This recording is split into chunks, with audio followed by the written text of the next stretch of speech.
어떤 사람들이 유대로부터 내려왔다. 그래서 모세의 법대로 할례를 받지 않고 그리고 모세의 율법을 지키지 아니하면 구원을 받지 못한다라고 이 유대교에서 예수 그리스도교로 바뀐 그 사람들의 말입니다. 이것이. 그래서 우리가 할례를 받고 예수 그리스도를 믿음에도 불구하고 할례를 받고 그리고 모세의 율법을 다 지켜야지 구원을 받는 것이다. 이렇게 얘기를 하는 것이죠. 그래서 지금도 마찬가지로 어떤 우리에게 주어진 구원이라는 것, 하나님의 은혜로 구원을 받는 것인데 아직도 많은 사람들이 이 구원이 너무 쉽게 다가오니까 그냥 믿으면 다 하나님께서 우리를 살리시는 거야 라고 생각하는 사람들이 많이 있죠. 그래서 믿음이라는 것이 어떻게 보면은 가장 어려운 것이면서도 가장 쉬운 것일 수도 있죠.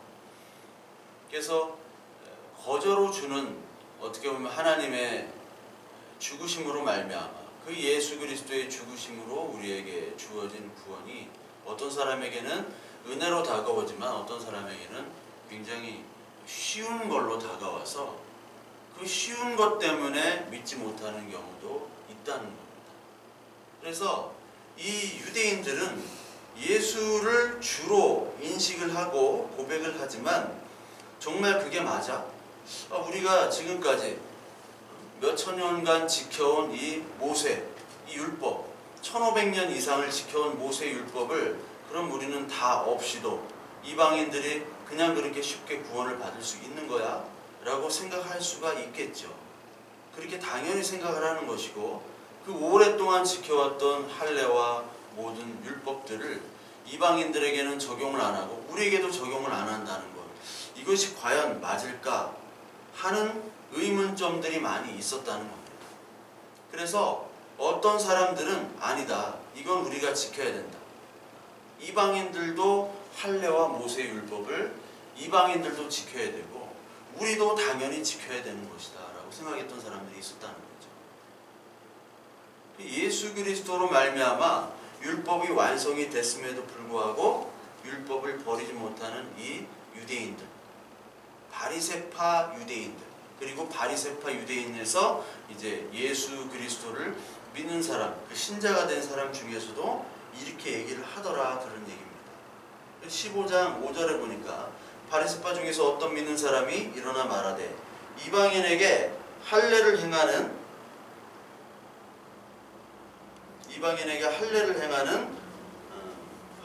행하고 모세 율법을 지키라 명하는 것이 마땅하다 하니라.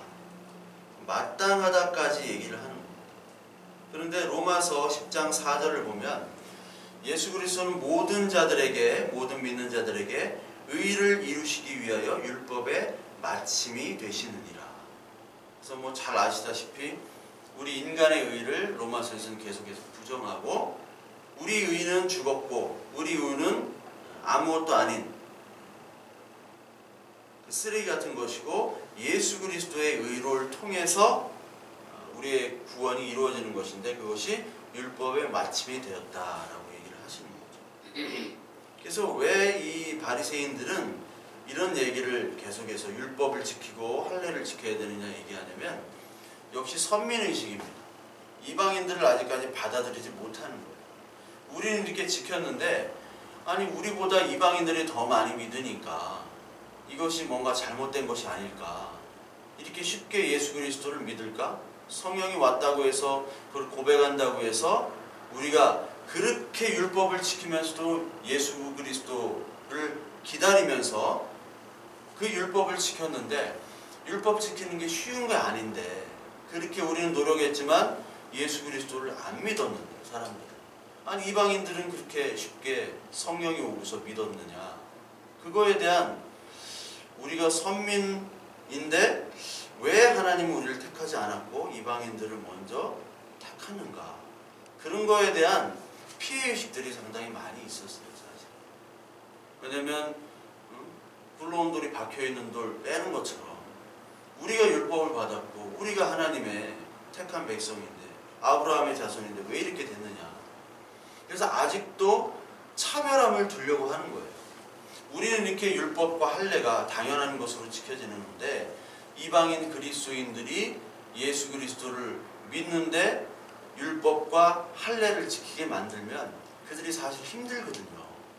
우리가 이렇게 자유롭게 살다가 뭐 이슬람 율법, 유대인 율법을 알지도 못하고 그걸 지키려고 한번 해봐요. 그걸 알지도 못하는 그 글자들 보면서 배워가면서 이게 얼마나 어렵습니까?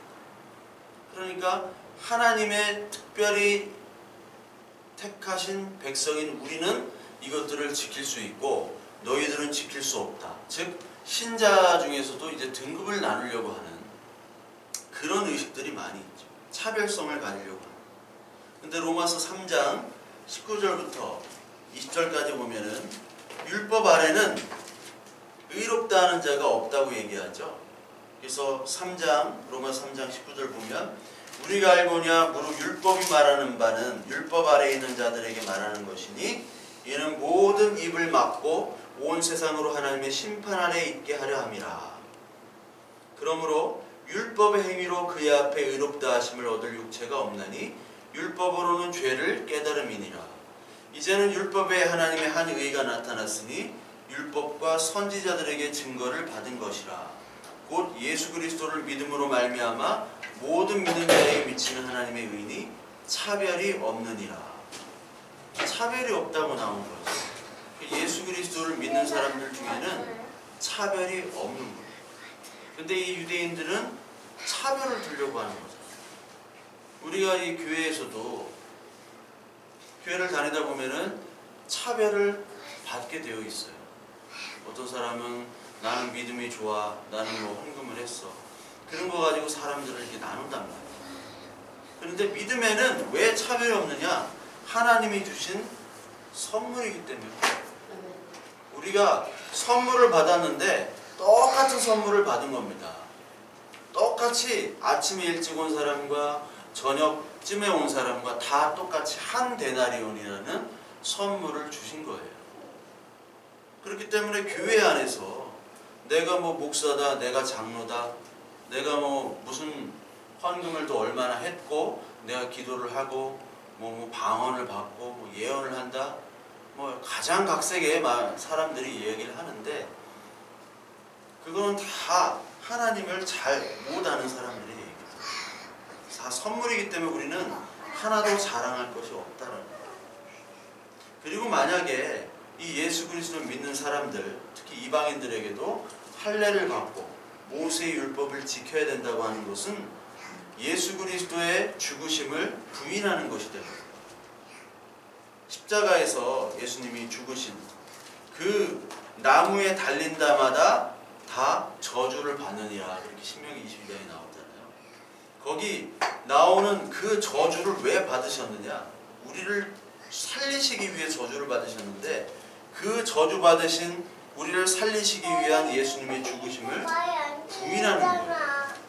그래서 이게 갈라디아서 2장에 나오는데 갈라디아서 2장 16절에 보면 사람이 의롭게 되는 것은 율법의 행위로 말미암이 아니요 오직 예수 그리스도를 믿음으로 말미암는 줄 알므로 우리도 그리스도 예수를 믿나니 이는 우리가 율법의 행위로서가 아니고 그리스도를 믿음으로써 의롭다함을 얻으려 함이라. 율법의 행위로서는 의롭다함을 얻을 육체가 없느니라.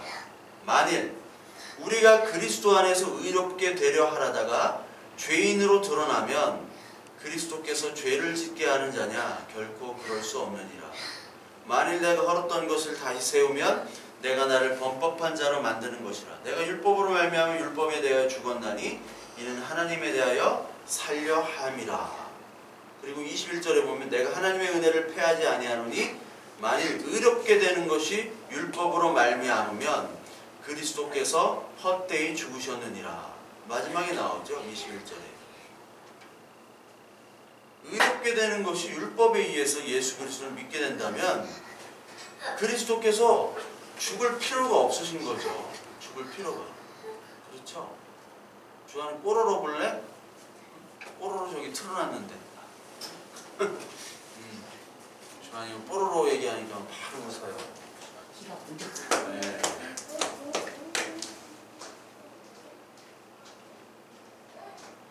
율법의 행위로만이 아니요, 믿음으로 우리가 믿는 것인데 예수 그리스도께서 죽으심을 부인하게 되는 겁니다. 할례와 율법으로 돌아가게 되면요.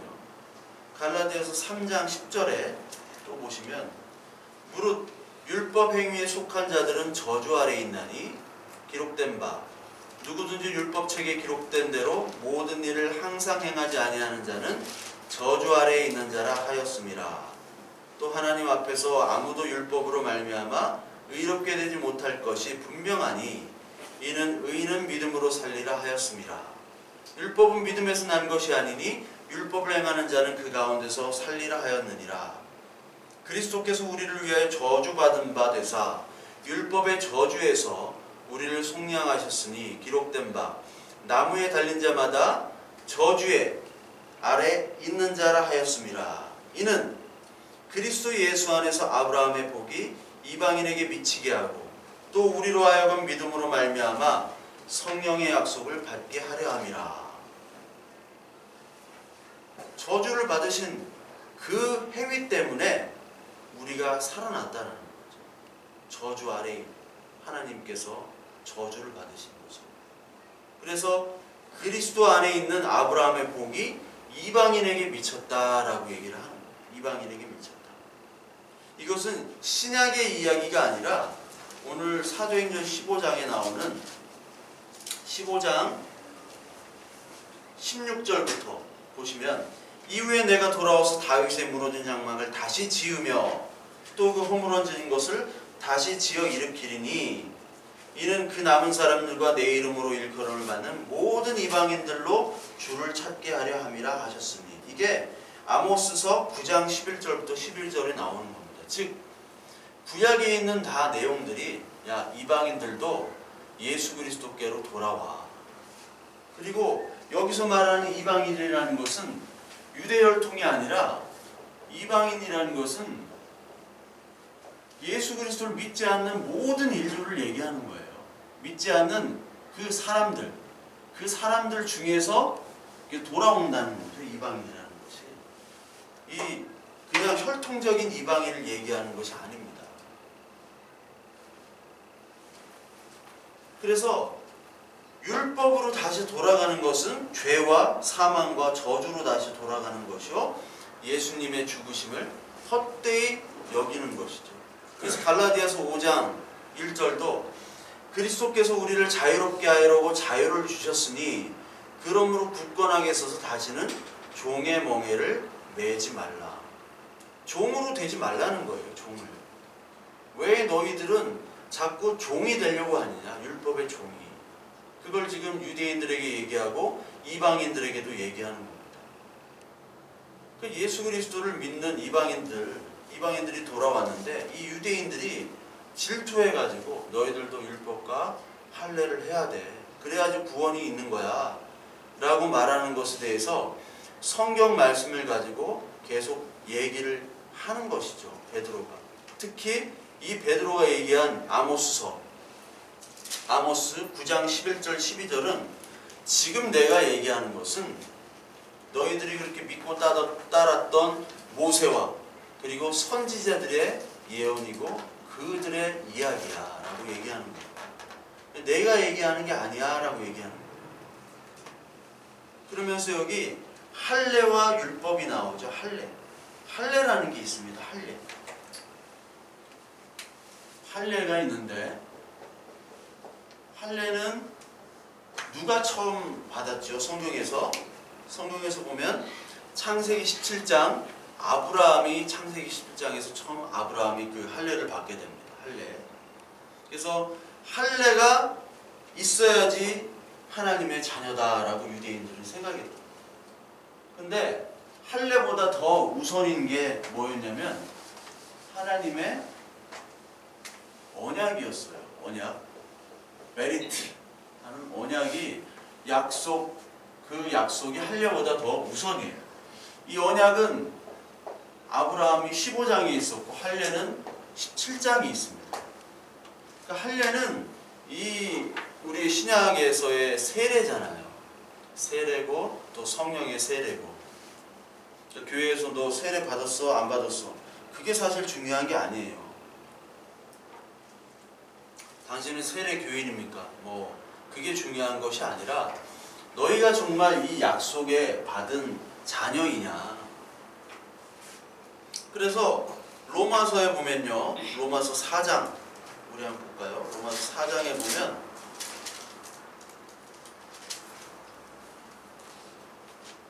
4장 9절부터 보면 이 복이 할례자에게냐 혹은 무할례자에게도냐 무릇 우리가 말하기를 아브라함에게는 그 믿음이 의로 여겨졌다 하노라. 그 믿음이 의로 여겨졌다라는 것은 할례를 받았느냐 안 받았느냐가 중요한 것이 아니에요. 오늘날로 얘기하면 물세례를 받았냐 안 받았느냐가 중요한 게 아니고 교회에서 무슨 직분을 받았느냐 안 받았느냐가 중요한 것이 아닙니다. 그 물세례가 중요한 것이 아니라 바로 언약 안에 있느냐, 네가 하나님 예수 그리스도를 고백하느냐 그 얘기예요. 그러니까 아브라함에게 그 믿음이 의로 여겨졌다. 10절 그런즉 그것이 어떻게 여겨졌느냐, 할례시냐 무할례시냐, 할례시가 아니요 무할례시니라. 4장 11절 그가 할례의 표를 받은 것은 무할례시의 믿음으로 된 의를 인친 것이니 이는 무할례자로서 믿는 모든 자의 조상이 되어 그들도 의로 여기심을 얻게 하려 하심이니라. 또한 할례자의 조상이 되었나니 곧 할례받을 자뿐에게 아니라 우리 조상 아브라함이 무할례시에 가졌던 믿음의 자취를 따르는 자들에게도 그러하니라. 원래 할례를 받았던 사람이 아니라 믿음을 언약을 아브라함에게 주신 다음에 할례를 받게 만드신 거예요. 그러니까 우리가 받는 교회에서 성령 세례 있죠, 세례. 물세례. 물세례도 그냥 주는 게 아니에요. 우리가 성령의 세례, 예수 그리스도를 고백하는 자, 그 예수님이 바로 그리스도입니다. 그러니까 우리가 예수는 그리스도로 고백을 해야 되는 거예요. 그리스도 예수가 맞는 것이고 예수는 그리스도가 맞는 것이지 우리가 그냥 예수님 하면 인간의 예수밖에 안 되는 거예요. 그러니까 그리스도 예수를 고백한 사람들만이 할례를 받을 수 있는 거예요. 그냥 막 물을 뿌리는 것이 아니라. 그러니까 할례가 중요한 것이 아니라 할례 무할례가 아니라 네가 하나님의 자녀나 그게 중요한 것이죠. 그거를 단지 증명하고 인친 것 뿐인데 그것이 바로 할례다. 우리가 나타내는 할례다. 그 할례를 가지고 그 율법을 가지고 너는 구원을 받았다, 구원을 받지 못한다 라는 것은 우리에게 큰 짐이요, 이것은 하나님을 시험하는 것이고 죄가 되는 것이고 멍에를 형제들에게 씌우는 것이다 라고 오늘 또 예루살렘에서 얘기를 하는 거예요. 베드로가. 그래서 7절에 베드로가 일어나가지고 말을 하죠. 하면서 우리와 같이 똑같은 성령을 이방인들에게도 줬다라고 얘기를 합니다. 똑같이 줬다. 그리고 그 똑같이 준 하나님의 성령으로 인하여 성령 하나님으로 우리가 예수를 믿었는데 10절 그런데 지금 너희가 어찌하여 하나님을 시험하여 라고 나오죠. 시험하여 우리 조상과 우리도 능히 매지 못하던 멍에를 제자들의 목에 두르느냐. 우리는 그들이 우리와 동일하게 주 예수의 은혜로 구원받은 줄을 믿노라 하니라. 여기서 이방인들에게 율법과 할례를 강요하는 것은 하나님을 시험하고 그리고 우리 조상도 능히 매지 못했던 멍에를 쓰게 하려는 거라고 얘기했어요. 하나님을 시험한다. 시험한다는 할례어로 도끼마조라는 말을 옛날에 설명을 드렸는데 하나님을 시험하는 것이고요. 그리고 멍에를 씌우는 거예요. 멍에 씌우기.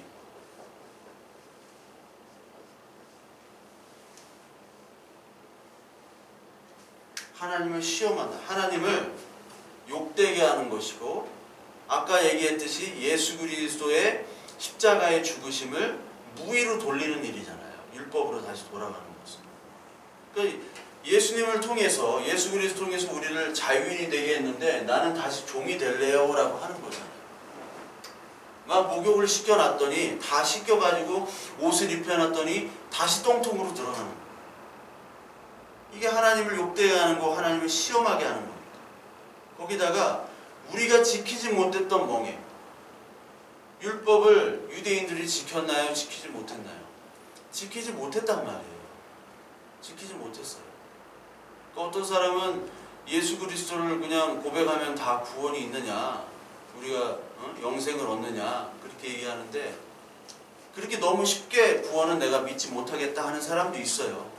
그렇다면 도덕과 윤리와 모든 이 유대인들의 율법, 제사행위까지 100% 다 지키면은 구원이 있죠. 그거를 지키던가 아니면 믿던가 둘 중에 하나를 해야 되는데 그걸 지킬 수가 없는 거예요. 지킬 수가 없죠. 어떻게 지킵니까 이거? 지킬 수 있는 인간이 아무도 없는 거를 지키라고 하는 거예요. 풀 수 없는 문제를 내서 풀으라고 하는 거예요. 풀 수 없는 문제를 내가지고 꼴탕 먹이는 거죠. 그러니까 왜 너희들은 이 멍에를 씌우게 하느냐. 우리가 율법이라는 것은 지킬 수가 없는 겁니다. 다 지킬 수가 없죠. 그래서 예수 그리스도가 율법을 죽으심으로 완성을 하셨죠. 다 지킬 수가 없는 거예요. 그렇기 때문에 율법을 지키다 보면 우리의 죄성과 우리의 악이 다 나타납니다. 아까 그 갈라디아서에도 얘기를 했지만, 바울이 얘기했지만, 우리가 율법을 지키려고 할 때 나타나는 율법의 못 지킴과 거기 나타나는 죄와 악들이 다 하나님의 선한 도구로 사실 쓰여졌다고 얘기해요. 이것이 어디에 또 나오냐면요, 로마서 7장에 나옵니다. 로마서 7장. 로마서 7장 1절에 보면 이 율법과 죄를 결혼관계로 비유를 했어요. 로마서 7장 1절에 보면, 형제들아 내가 법을 아는 자들에게 말하노니 너희는 그 법이 사람이 살 동안만 그를 주관하는 줄 알지 못하느냐. 남편 있는 여인이 그 남편 생전에는 법으로 그에게 매인바 되나 만일 그 남편이 죽으면 남편의 법에서 벗어나느니라.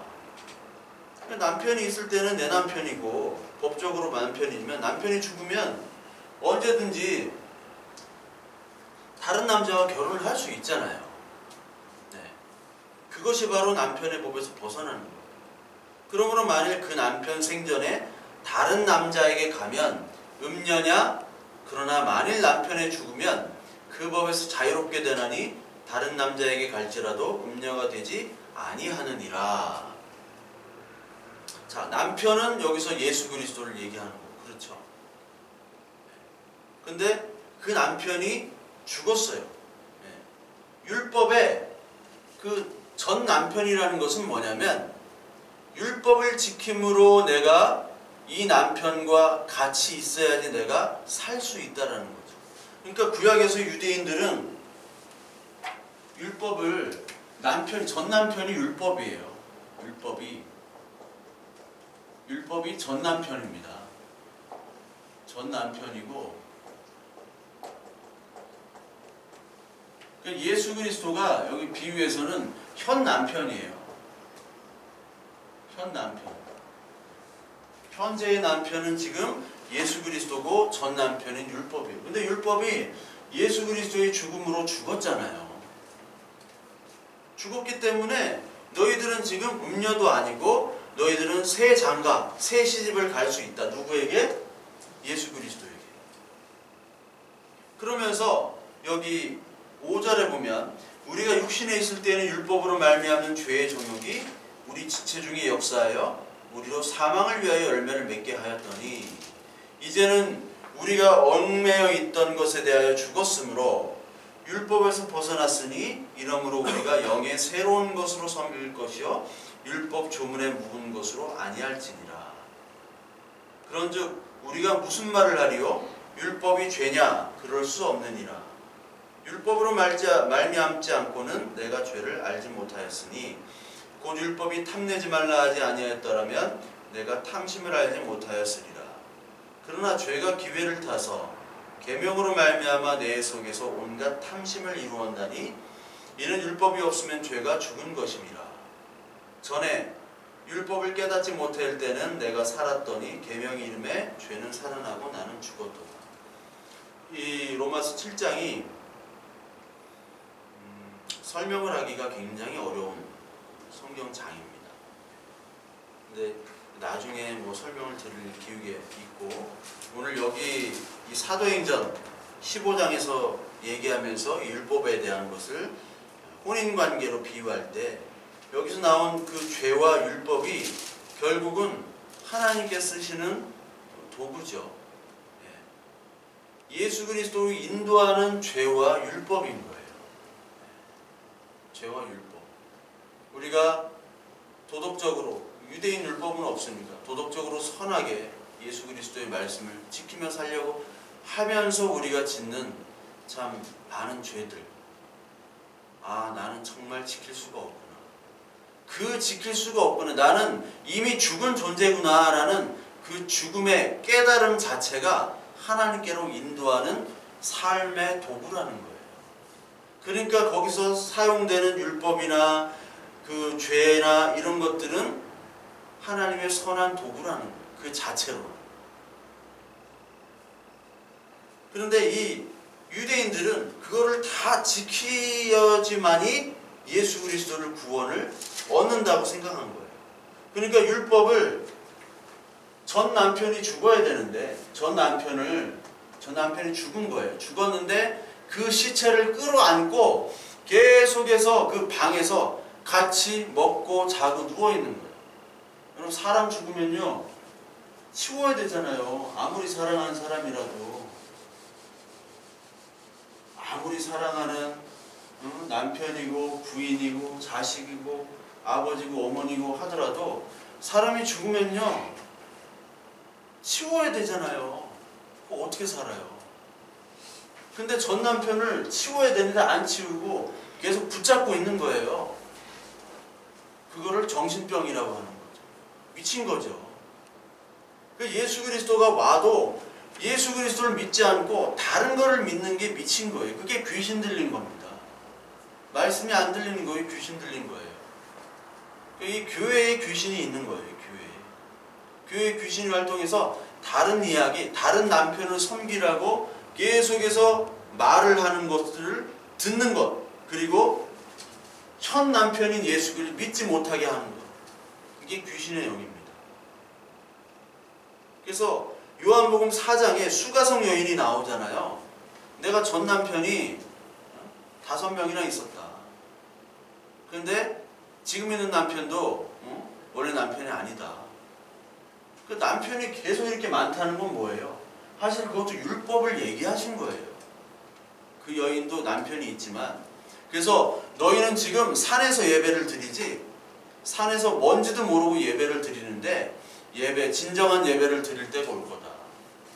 성령과 진리로 예수 그리스도를 아는 현 남편으로 너를 만날 때가 올 거다. 그 얘기를 들으니까 그 이방인인 수가성 여인이 물동이 다 내팽개치고 전도하러 가잖아요. 저와 여러분들에게 과연 오늘 현 남편 예수 그리스도가 우리 안에 있는지, 그것부터 우리가 살펴봐야 되는 거예요. 우리가 그냥 예배 나온다라는 것이 참 어렵죠. 예배 나온다는 것이 참 어렵습니다. 요즘일수록 더 어려워요. 근데 우리가 이 관계는 아무리 수만 명이 있다 하더라도 묻어가는 관계가 돼서는 안 돼요. 그렇잖아요. 뭐 주식을 한다, 부동산을 한다, 묻어가서 투자를 할 수 있습니다. 그런데 그런 거 그렇지만 믿음의 관계는 하나님과 우리와의 1대1 관계예요. 뭐 우리 아버지가 큰 교회 목사라도 하나님과 나와의 관계는 아무 상관이 없습니다. 근데 아직도 우리들은 뭐를 믿냐면 전 남편을 믿어요. 율법, 환경, 그리고 우리의 어떤 처지들, 이 교회 환경들을 보면은 전 남편을 붙잡으면은 아, 내가 믿는 것처럼 보이는 거예요. 큰 교회 가면 출석하면 내가 뭔가 믿음이 있는 것처럼 보여지는 거죠. 그러나 믿음은 하나님과 우리와 1대1 관계입니다. 1대1 관계예요. 그 다수의 군중 속에서 묻어갈 수 있는 게 아닙니다. 믿음은. 하나님은 1대1의 관계이기 때문에 오늘 네가 현 남편인 나를 지금 섬기고 있느냐, 그거를 보시는 거예요. 그래서 오늘 이 사도행전에서 율법을 지키는 것이 아니라 예수 그리스도와 그 1대1의 믿음을 지금 강조하고 있습니다. 그러면서 이제 우리와 똑같이 은혜로 구원받는 줄 믿는다. 그 말을 이제 끝나고 나니까 야고보가 대답하여 이르되라고 나오죠.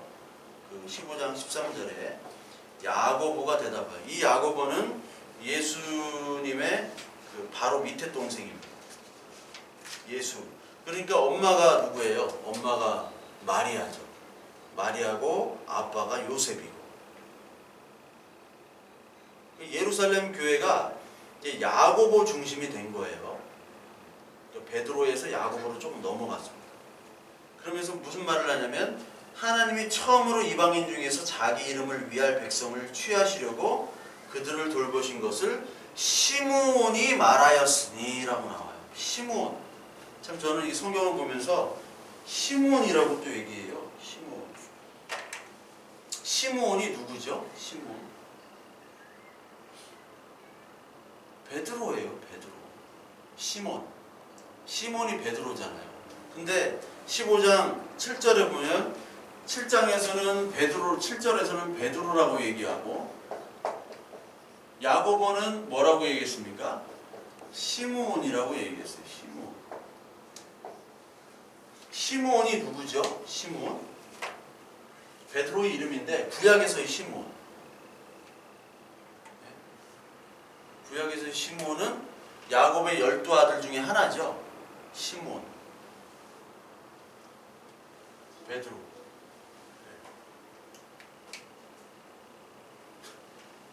베드로는 12제자 중에 하나죠.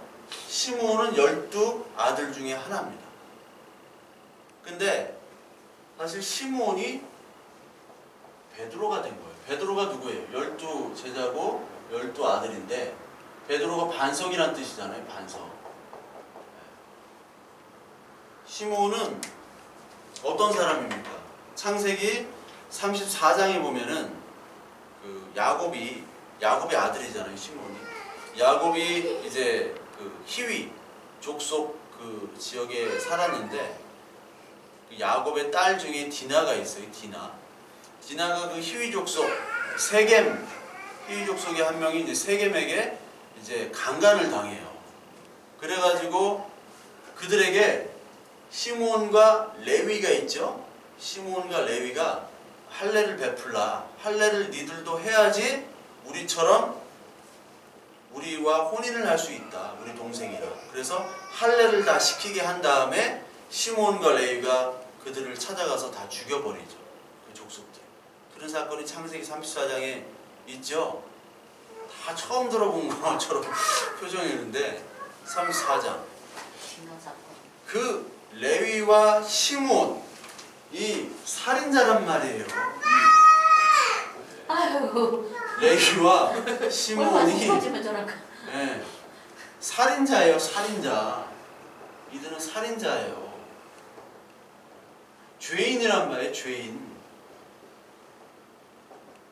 그냥 죄인도 아니고 살인자 죄인이에요. 이 레위, 시므온. 그 시므온 네가 바로 베드로가 됐다는 거예요. 시므온.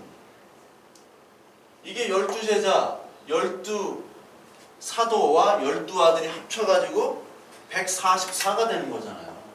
144. 여기다가 곱하기 뭐를 하느냐? 10 곱하기 10 곱하기 10 하면 14만 4천이 되잖아요. 그렇죠? 14만 4천이. 그 얘기를 하고 있는 거예요. 성경은. 그러니까 네가 시몬, 너는 원래 베드로가 아니야. 너는 원래 반석이 아니라 살인자였다는 거예요. 이 성경은. 살인자가 이제 하나님의 은혜로 베드로가 된 거죠. 그래서 오늘도 그 15절, 16절, 17절에 나온 게 아모스 9장 11절부터 12절이잖아요. 너희는 레위와 시므온, 레위가 또 레위 지파 아니에요. 제사장 지파. 시므온, 이 베드로가 된 거잖아요. 이 너희들은 원래 살인자고 죽었던 자다. 그런데 너희가 이제 하나님의 은혜로 반석이 됐지 않느냐. 근데 어떻게 이방인들에게 그 율법을 강요할 수가 있는 거냐. 강요할 수 없다라는 거예요.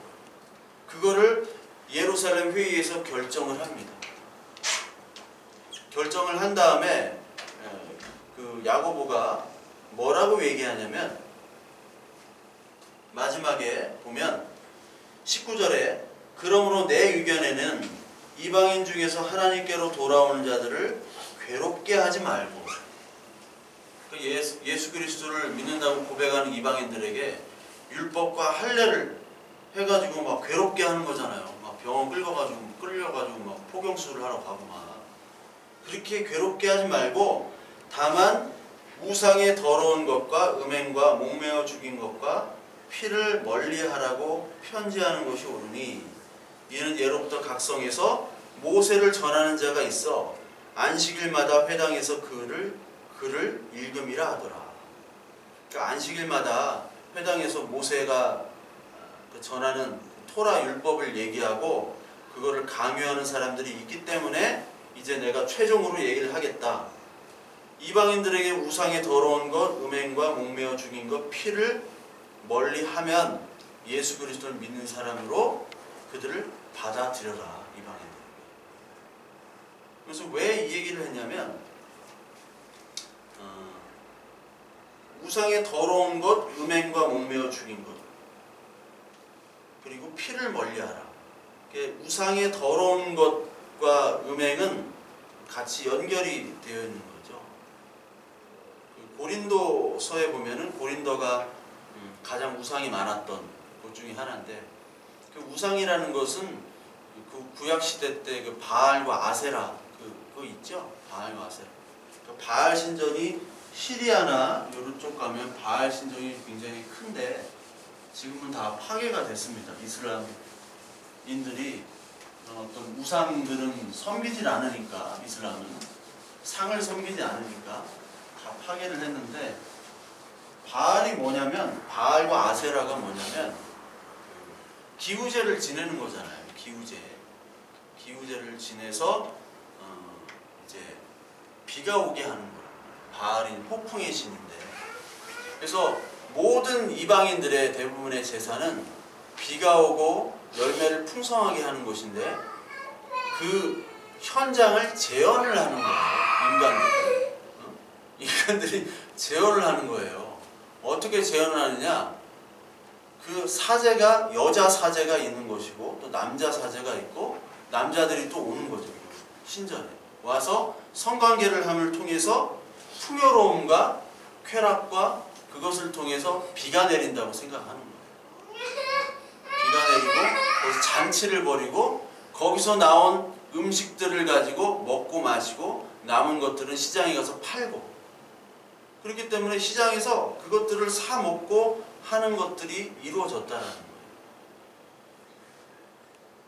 특히 이제 고린도 전서 8장을 한번 보면요.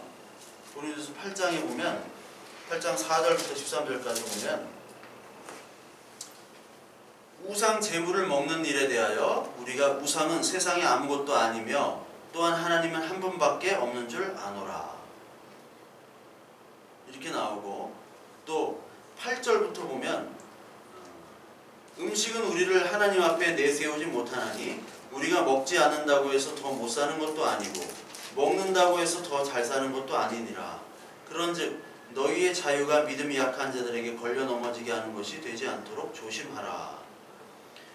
이같이 너희가 형제에게 죄를 지워 그 약한 양심을 상하게 하는 것이 곧 그리스도에게 죄를 짓는 것이니라. 그러므로 만일 음식이 내 형제를 실족하게 한다면 나는 영원히 고기를 먹지 아니하여 내 형제를 실족하지 않게 하리라. 여기서 보시면 바울이 그 고린도전서 8장에 보면 우상에게 바친 제물을 어떻게 해야 되느냐, 이걸 먹어야 되냐 말아야 되냐 이렇게 얘기를 하고 있어요. 우상에게 바친 제물은 더럽잖아요. 우리도 교회에서 보면 그 제사 지낸 음식, 뭐 고사 지내고 뭐 하면은 그거를 받아야 되냐 말아야 되냐 옛날에 뭐 그랬다고요. 근데 예전에 뭐 10년 전에도 저한테 뭐 이거 뭐 전도사님 뭐 아니 강도사님 이거 뭐 먹어야 됩니까 말아야 됩니까? 뭐 옆에서 제사 지냈는데 그걸 왜 못 먹냐고 음식인데. 예수님이 그러셨잖아요. 음식이 더러운 것이 아니라 네 안에서 나오는 것이 더럽다고 그러셨죠. 그러니까 하나님이 만드신 이 모든 것들, 음식도 다 깨끗한 거예요. 다 깨끗한 건데 우리가 더럽게 만드는 거거든요. 그러나 뭐가 있냐면 여기에 13절에 나온 것처럼 음식의 내용들을 실족하게 한다면 나는 영원히 고기를 먹지 아니하리라. 고기를 먹어도 된다고요. 그런데 고기 먹는 것 때문에 사람들이 실족을 할 수 있다고. 그렇죠. 저와 여러분들이 뭐 술, 담배 할 수 있습니다. 그렇죠. 외국은 술, 담배 엄청 해요.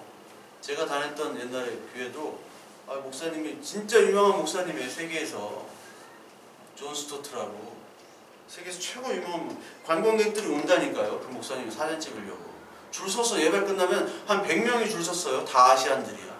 영국 사람들은 뭐 쳐다보지도 않는데 저도 섰어요. 한번 찍으려고. 그게 이력이 되거든.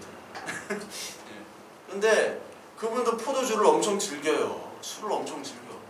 항상 코가 빨개요. 왜 그런지 모르겠어. 근데 우리나라 신학생들이나 목사님들이 그 책을 본다고 여기도 있어요. 여기 존 스토트 여기 로마서 강에 여기도. 그 형님을 같이 보고 왔어요. 옛날에. 술, 담배도 피는 사람 많죠. 뭐 신부님들은 술, 담배 엄청 하죠. 그런데 그것이 구원과는 관계가 없지만 여기 말하는 시험들을 사람들이 있어요. 시험 들을 수 있는 사람들이 있어요. 그러면 내가 술, 담배 안 하겠다 그거예요. 왜 그러면 시험을 들게 하는 것이 그렇게 잘못된 일이냐? 여기 보니까 한 형제에게 하는 것이 그리스도께 하는 거예요. 그 고린도서 8장 12절에 너희가 형제에게 죄를 지어 그 약한 양심을 그 약한 믿음을 상하게 하는 것은 곧 그리스도에게 죄를 짓게 하는 것이니라. 주한이가 목소리가 점점 커져요. 점점 커지네. 그러니까 남을 위해서 우리의 혀나 행동이나 이런 것들을 절제를 할 필요가 있다. 다른 형제들을 위해서. 어떤 사람은 막 듣기 싫은데 계속 얘기하는 사람이 있고, 어떤 사람은 자기의 판단과 경험을 절대화시켜가지고 교회에서 얘기하는 사람도 있어요. 그것이 잘못된 겁니다. 똑같은 거예요. 뭐 술 먹어도 돼, 뭐 해도 돼, 뭐 나는 이렇게 생각해. 계속 얘기하는데 그건 잘못된 거예요. 왜? 그 다른 형제들의 마음을 상하게 하는 겁니다. 고린도전서 10장에도 똑같은 얘기가 있는데 고린도 교회가 얼마나 문제가 있었냐면 고린도전서를 읽어보시면 우상에게 바친 제물, 우상 숭배하는 일들을 피하라고 누구한테 얘기하냐면 교인들한테 얘기하는 거예요. 이방인들한테 얘기하는 게 아니라. 즉 예수 그리스도를 믿는다고 하는 사람들이 고린도 교회에서 교회도 있지만 뭐를 하냐면 예배 드리고 지금으로 말하자면 저기 막 절에 가는 거예요. 그리고 무당한테 가는 거예요. 예배 드리고 가서 절하고 거기서 사제들과 관계도 맺고 막 그렇게 하는 겁니다. 그리고 고린도 교회가 뭐예요? 뭐 아버지 여자랑도 하고 뭐 계모랑도 성관계를 하고 뭐 그런 게 나오잖아요.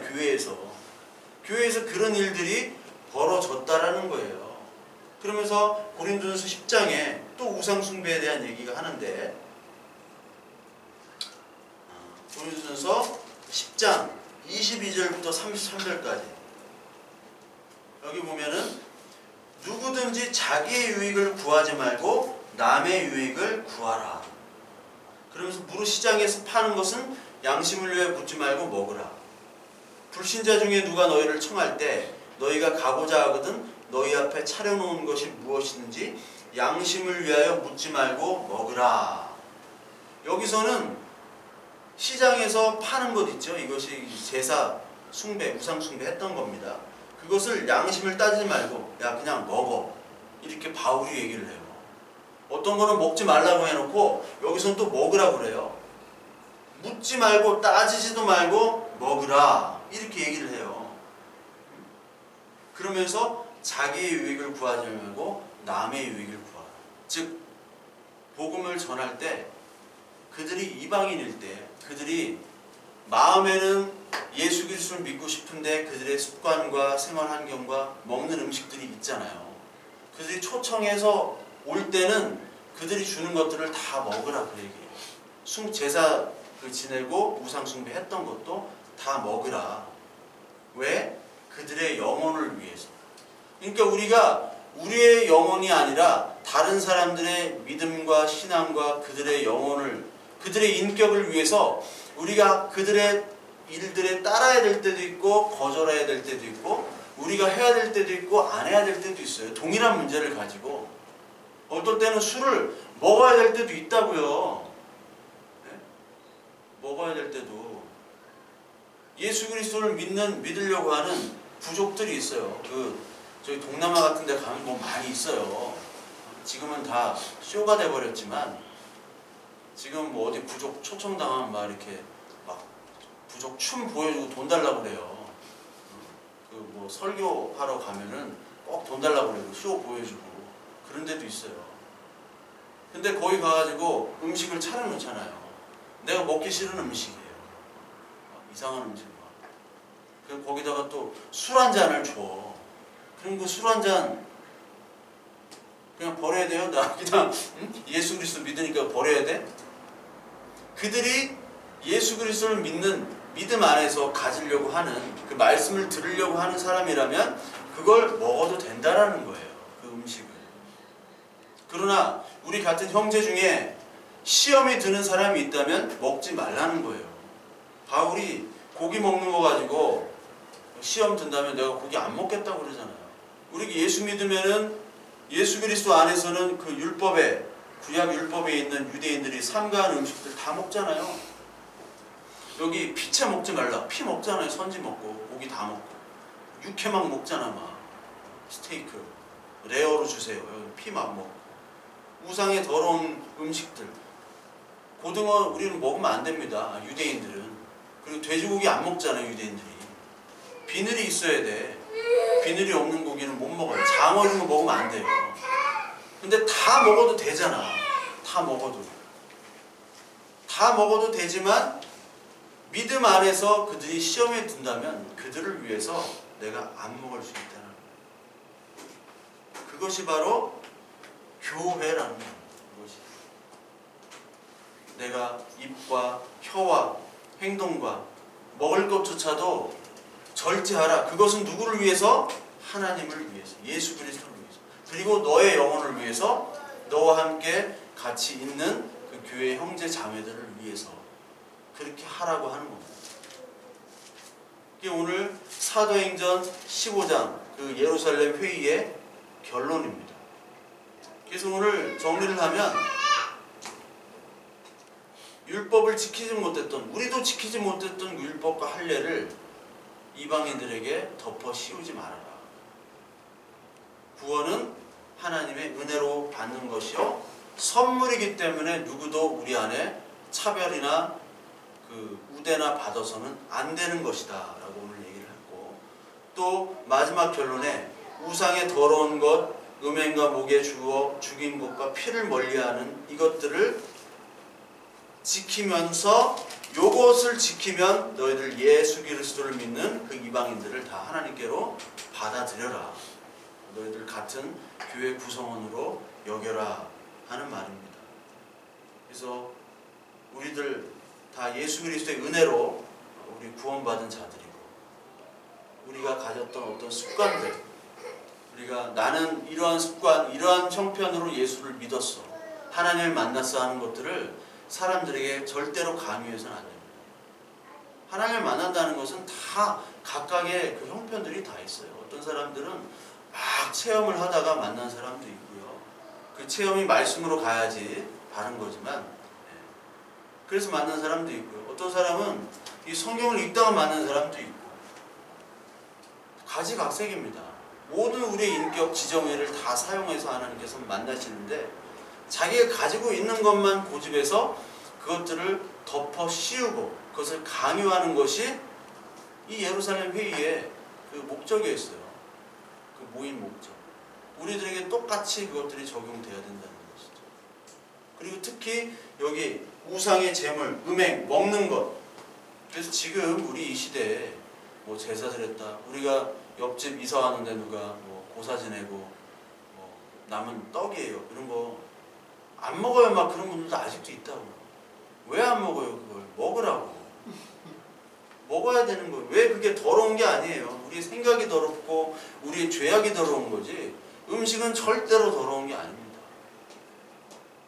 잘못 지금 하나님을 믿는 거예요. 하나님에 대한 개념이 없는 거예요. 그리고 음행, 그리고 목매어 죽인 것, 이런 유대인의 입장에서 요것만을 피하면 하나님 자녀로 받아들이라. 저와 여러분들이 하나님의 영광에 위해서 우리가 먹고 사는 것이지 우리의 이익을 위해서 하는 것이 아니다. 고린도서 10장의 말씀처럼 다른 사람을 시험에 들게 하는 것이 곧 하나님께 큰 죄를 짓는 것이다. 그래서 나의 절대화된 그런 신앙, 그런 경험 이런 것들을 다른 사람에게 절대로 강요해서는 안 된다. 다 만나는 형편들이 다 있습니다. 그들이 말씀에서 완전히 떠나지 않는 이상은 그들을 권면하면서 사랑의 마음으로 내가 나의 혀와 나의 행동과 나의 손발을 다 조심하는 그것이 바로 하나님께서 원하는 것이고 또 그것으로 말미암아 모든 것이 다 가하나 모든 것이 다 덕을 세우는 것이 아니라는 그 말씀처럼 우리가 이 교회와 하나님의 나라의 덕을 세우기 위해서 모든 것이 다 가하지만 그것들을 절제할 수 있는 그런 마음을 우리에게 허락해달라. 우리의 혀의 절제, 우리의 말의 절제, 그리고 행동의 절제, 우리가 먹는 음식도 절제, 우리가 모든 보여지는 그 행동에 대한 절제도 우리가 복음 안에서 필요하다. 그래서 오늘 절제하고 그리고 우리의 마음과 우리 행동을 하나님 앞에서 다시 한번 점검하는 그런 시간